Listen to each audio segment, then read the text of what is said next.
It's myself Pooja Singh, Real and Geology. Here I am going to teach you about the Indian stratigraphy. This is the part 1. In this whole video I will tell you about what is craton, what is silt, what is difference between craton and silt, and how what is the processes involved in the evolution of silt. Let's start. So this is the first slide where I have written something about craton and silt. So basically I will tell you about what is craton is actually. So craton is actually a large stable ancient continental crust which having a sedimentary cover above it. So craton is basically ancient continental crust above which sedimentary cover. So craton is basically combination of ancient continental crust and sedimentary cover which is above it. And sealed is only the exposed part of the ancient basement of the craton. It is not the sedimentary cover. So sealed is only the exposed part of the ancient basement of the craton. And there are mainly 5 major cratons, which are Dharwar, Bastar, Singhbhum, Bundelkhand and Aravalli. And all these 5 cratons are arranged in North Cratonic Block and South Cratonic Block, which is separated by Central Indian Tectonic Zone, which is CITZ.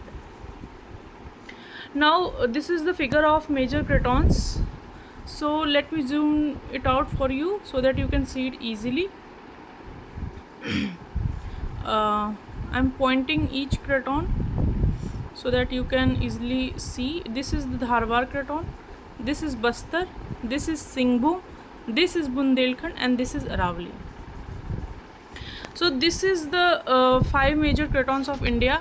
While drawing the figure, please keep in mind the latitude and longitude of the approximate latitude of the each craton, so that examiner have a better picture where are these particular cratons are actually located.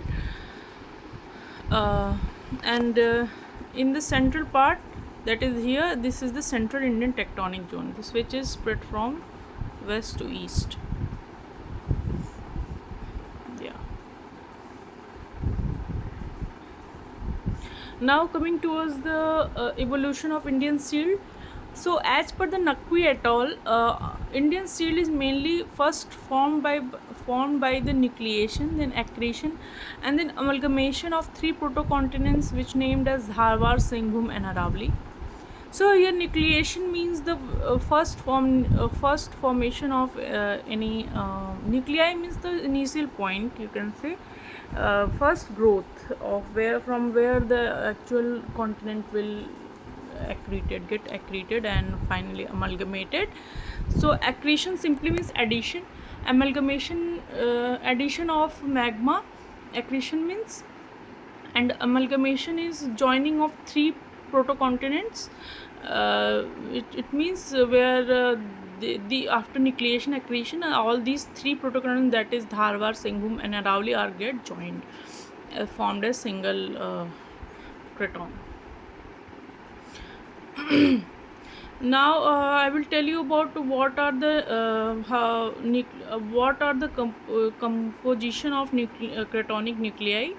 So cratonic nuclei mainly consist of greenstone remnant or BIF or metamorphosed supracrustal enclave as megaxenolith within the extensive TTZ niches in the southern cratonic block.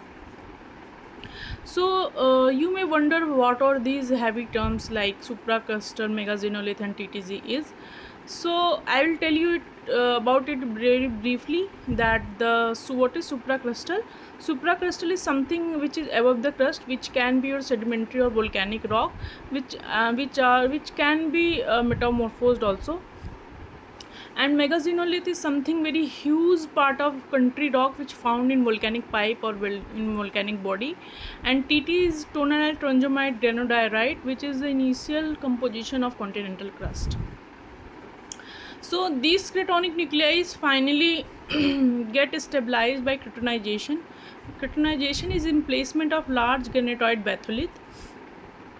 These particular feature like cratonic nuclei, which I have told what is this composition and cratonization. These are very less present in North Cratonic block. Because North Cratonic block is much evolved than the Southern Cratonic block. Southern Cratonic block are the initial or the first and more ancient than the North Cratonic block. That's all for evolution of Indian shield. If you have not understood any term in the whole slide, please ask me in the comment section. And this is the figure which I have included in my slide, which consists of which means what are the ancient protons are consist of. So these are consist of major 5 things. You can zoom it. I can zoom it for you. So it consists of cratonic nuclei, gneisses and granulites, granites and greenstone, proterozoic mobile belt, and proterozoic intracratonic basins. So here A, B, C, D and E is being given, and what I have told earlier, these are given in that particular sequence. This particular figure you can refer in the M. Dev research paper of M. Dev. If you ask for the same, I will mention the M. Dev research paper in the description box. Or you can simply Google it out. You can ask for an M. Dev or evolution of Indian shield and mineralization.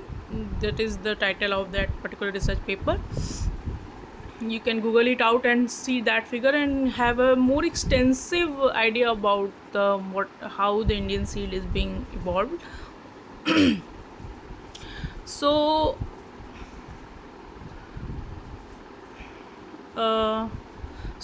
as I have told that that cratonic nuclei is basically greenstone remnant and found as metamorphosed supracrustal enclave as megagenolith within the extensive TTG gneisses in the southern cratonic block, and which is finally stabilized by the large granotite batholith.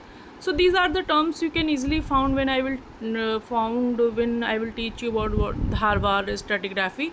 So you need not have to remember all these things, and you can easily relate it with what I am teaching you right now. So that's all for today. Thank you very much.